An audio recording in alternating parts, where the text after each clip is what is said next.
Good morning guys, চলে এসেছি একটা নতুন ব্লগে। কেমন আছো সবাই? ঘড়িতে বাজে এখন 3:34। তো আমরা যাচ্ছি আন্দুলপোতা। তো আমরা এত তাড়াতাড়ি ভোরবেলা বেরোচ্ছি কারণ ওখানে গিয়ে সানরাইজটা রেকর্ড করার চেষ্টা করবো যদি যেতে পারি সময় মতো। কালকে রাতে ইউটিউব শর্টস স্ক্রল করতে করতে তো আন্দুলপোতার একটা শর্টস দেখলাম, তো তখনই প্ল্যানিং হলো যে সকালবেলায় আমি আর দুজনে আন্দুলপোতা দিয়ে ঘুরে আসবো। তো এটা একটা ছোট্ট রাইড হবে। তো চলো তোমাদের সাথে দেখা হচ্ছে মোটর ব্লগিং সেটআপে। তো ঘড়িতে বাজে এখন পুরোপুরি 4টে। তো আমরা এখন বেরিয়ে গেছি আন্দুলপোতার জন্য। চারিদিকটায় ঘুটঘুটে অন্ধকার, এখনও সেরকম একটা গাড়ি ঘোড়া কিছু দেখা যাচ্ছে না রাস্তায়, রাস্তা পুরো ফাঁকা। তো যাওয়ার পথে যদি কোনো চায়ের দোকানদার একটু চা খেয়ে তারপরে ভাবছি একবারে সোজা চলে যাবো, আর দাঁড়াবো না কোথাও। আর এখান দিয়ে দেখাচ্ছে 40 কিলোমিটার আন্দুলপোতা। ওই সময় দেখাচ্ছে 1 ঘন্টা 4 মিনিট, লাগবে না, তার আগেই পৌঁছে যাব। কিন্তু গুগল ফ্রেন্ড যা দেখাচ্ছে তাই দেখতে হবে। ততক্ষণ বাড়িতে আর কি দাঁড়িয়েছিলাম, ততক্ষণ কেমন একটা ভাবসা গরম লাগছিল গায়ে, কিন্তু এখন বাইকটা চালানোর পরে যে হালকা একটা মৃদু ঠান্ডা হাওয়া গায়ে লাগছে না, পুরো শরীরটা ঠান্ডা করে দিচ্ছে। এত সুন্দর একটা ঠান্ডা হাওয়া, সকালের এই সুন্দর ওয়েদারটা, পাখির ডাকটা এতটা সুন্দর লাগছে। আসলে কি বলতো, আমরা তো সহসা এত ভোরবেলা ঘুম দিয়ে উঠি না। আন্দুলপোতা যাওয়ার জন্য এই সকালবেলা ঘুম দিয়ে ওঠাটা হলো, আর তার জন্যই এত সুন্দর ওয়েদারটা অনেক দিন পরে উপভোগ করতে পারলাম। তো তোমাদের সাথে কথা বলতে আমরা 2 নম্বর গেট ক্রস করে এখন লেফট টার্নিং নিয়ে আমরা সোজা চলে যাব কুমড়োকাশীপুর হয়ে বসিরহাটের দিকে। তো বাড়ির দিয়ে প্রায় আমরা 10 কিলোমিটার রাইড করে চলে এসেছি।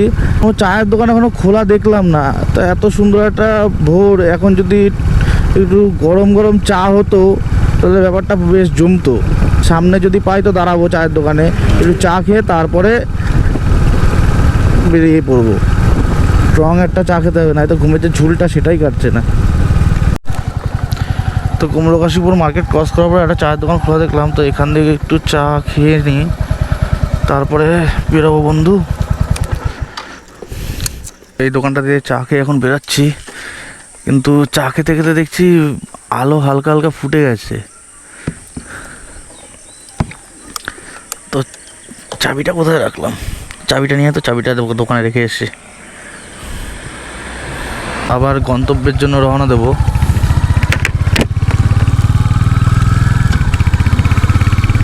গন্তব্য আন্দুলপোতা। ভালোই আলো ফুটে গেছে যতক্ষণ চা খাচ্ছিলাম। চায়ের দোকানে গল্প করতে করতে কখন যে 15 মিনিট হয়ে গেল তাই বুঝতেই পারিনি। আর সেই জন্য আলোটাও একটু ফুটে গেছে। ভেবেছিলাম যে ওখানে গিয়ে সানরাইজ ভিডিওটা করব, কিন্তু পৌঁছতে পারবো তো, দেখি। তো চলে এসেছি আমরা এখন মগরা। এখান দিয়ে রাইট সাইড নিতে হবে, রাইট সাইড দিয়ে সোজা বসিরহাট, ওই বাদুরিয়া হয়ে যেতে হবে। এখান দিয়ে 25 কিলোমিটার দেখাচ্ছে আন্দুলপোতা, 41 মিনিট দেখাচ্ছে। তো ভাবছি ব্লগটা একটু কমই করবো, কেননা সানরাইজের ভিডিওটা নেব, যদি বারবার স্লো করতে হয় বাইকটা তো একটু সময় বেশিই লাগবে। তো দেখি কতটা কি করতে পারি।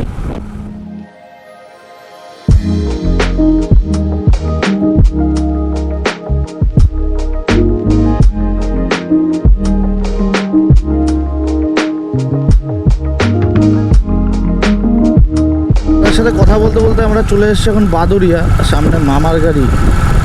আসার সময় অনেকগুলোই পুলিশ গাড়ি দেখলাম, সব বড় গাড়ি চেক করছে। তো আমরা কোলাপোতা হয়ে আন্দুলপোতার দিকে যাচ্ছি।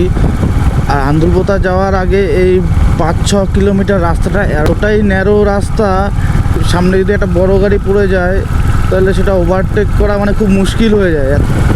এই সমস্যাই ন্যারো রাস্তায়। এছাড়া তোমার কোলাপোতার আগে পর্যন্ত যতটুকুনি রাস্তা বেশ চওড়া রাস্তা, কোনো অসুবিধা নেই। তবে গুগল ম্যাপে আন্দুলপোতা দেখাচ্ছে 3 কিলোমিটার এখনও, কিন্তু আমার আশেপাশে মাছের ভেড়ি যেগুলো বলে জলাশয় সেগুলো কিন্তু অলরেডি আমি দেখতে পাচ্ছি। দৃশ্যটা কিন্তু দারুণ লাগছে, খুব সুন্দর লাগছে। তো আমরা ফাইনালি চলে এসেছি আন্দুলপোতা। এখান থেকে লেফট সাইড দেখাচ্ছে।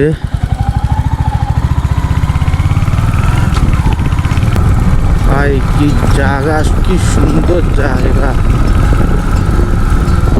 হয়তো এই বাড়ি কটাই লাস্ট, তারপরে আর বাড়িঘর থাকবে না যতদূর আমার মনে পড়ছে, যেহেতু অনেকদিন আগে এসেছিলাম না, ঠিক আমার খেয়াল নেই পুরোটা। হ্যাঁ,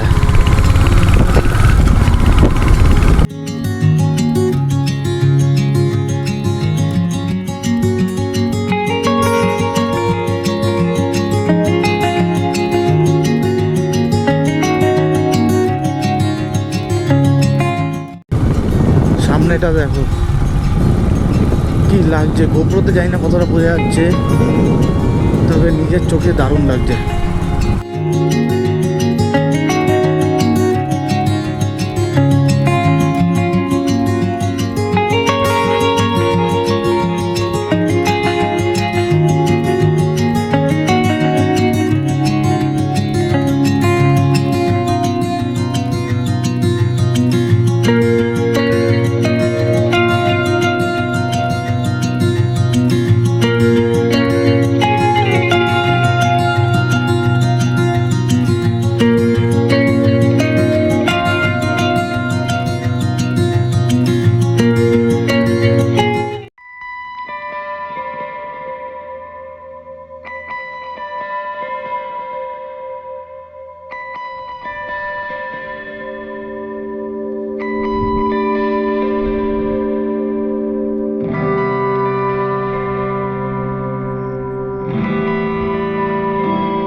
তো কেমন লাগলো বন্ধু তোমাদের এই সুন্দর সিনেম্যাটিক ভিউটা? আর জায়গাটা খুবই সুন্দর। থেকে ঠিক 2 বছর আগে 2022-এর এটা ফেসবুকের টপ ট্রেন্ডিং ভাইরাল জায়গা ছিল। তো তার আগেই আমরা এসেছিলাম, তখন তো আমরা জানতাম যে এরকম আছে বসিরহাটে। আমাদের কী বলতো, বাড়ির আশেপাশে এরকম প্রচুর সুন্দর জায়গা আছে, কিন্তু আমরা যাই না, আমরা দূরে যাওয়ার সবসময় চেষ্টা করি। মাঝে মাঝে ফাঁকা হয়ে এইসব জায়গায় বাইক নিয়ে বেরিয়ে পড়বে ঘোরার জন্য। এরকম একটা সুন্দর জায়গা আসলে ভালো লাগবে।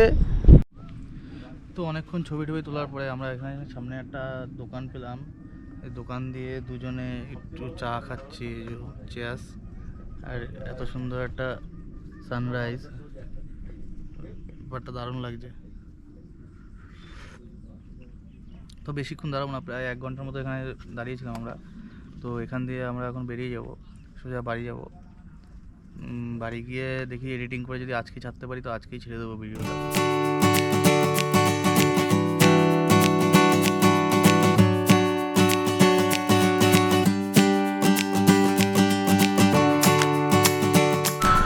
তো ওখানে কিছুক্ষণ চা খাওয়ার পরে আমরা এখন বেরিয়ে যাব। প্রায় 1 ঘন্টার মতো এখানে ছিলাম। তো প্রচুর গরমও লাগছিল চায়ের দোকানটায় বসে। চায়ের দোকানটা কোনো হাওয়া আসছিল না। এই জায়গাটায় একটু আগেই আসলাম, এখানটা যত সুন্দর হাওয়াটা দিচ্ছে। হাওয়ায় দেখো জলগুলো দেখো স্রোতের মতো যাচ্ছে। তা ওখানে বসেছিলাম, আর সূর্যের তাপটা এতভাবে লাগছিলো, পুরো ঘামিয়ে গেছিলাম, এতটা কষ্ট হচ্ছিল। তা এখানে এসে একটু হাওয়া লাগলো, তাই 5 মিনিট দাঁড়ালাম। তো বেরিয়ে যাব, বেশিক্ষণ দাঁড়াবো না, কেননা সকালবেলা আবার কাজ আছে আমার। তো আন্দুলপোতাকে এখন টাটা করে দেওয়ার সময় চলে এসেছে। তোমাদের জায়গাটা কেমন লাগলো একবার জানিও।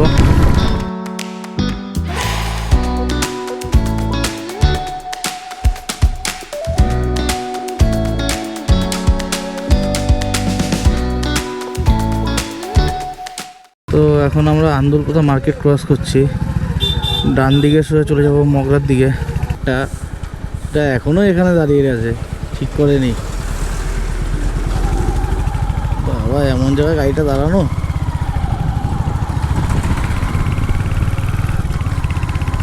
তো তোমাদের সাথে কথা বলতে বলতে চলে এসেছি মগরা মোড়ে। তো এখান থেকে হাবড়া সোজা 9 কিলোমিটার দেখাচ্ছে, বেশিক্ষণ লাগবে না। আমরা কাশীপুর বাজার ক্রস করে আমরা হাবড়ার দিকে সোজা চলে যাচ্ছি। আর সত্যি কথা বলতে ভোরবেলা 3টের সময় ঘুম দিয়ে উঠেছিলাম। অত সকালে তো ওঠার অভ্যাস নেই, তা সকালে ওঠে না। এখন খিদেও পাচ্ছে আমার, মানে খুবই খিদে পাচ্ছে বলতে গেলে। বাবা কি জ্যামে, তো গেট পড়েছে এখানে। তো আমরা এখন চলে এসেছি হাবড়া 2 নম্বর গেটের এখানে।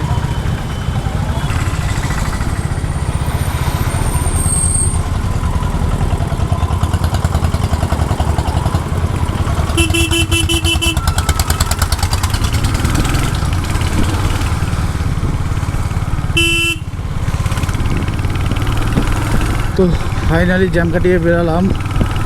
এখন যশোর রোড দিয়ে সোজা গোলবাজারের দিকে চলে যাব। তো শেরপুর মোড়ে চলে এসেছি।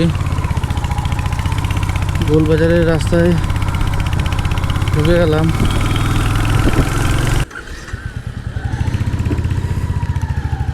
তো ডান দিকে কচুরির দোকানটা দিয়ে কচুরি খেয়ে এখন বেরাচ্ছি।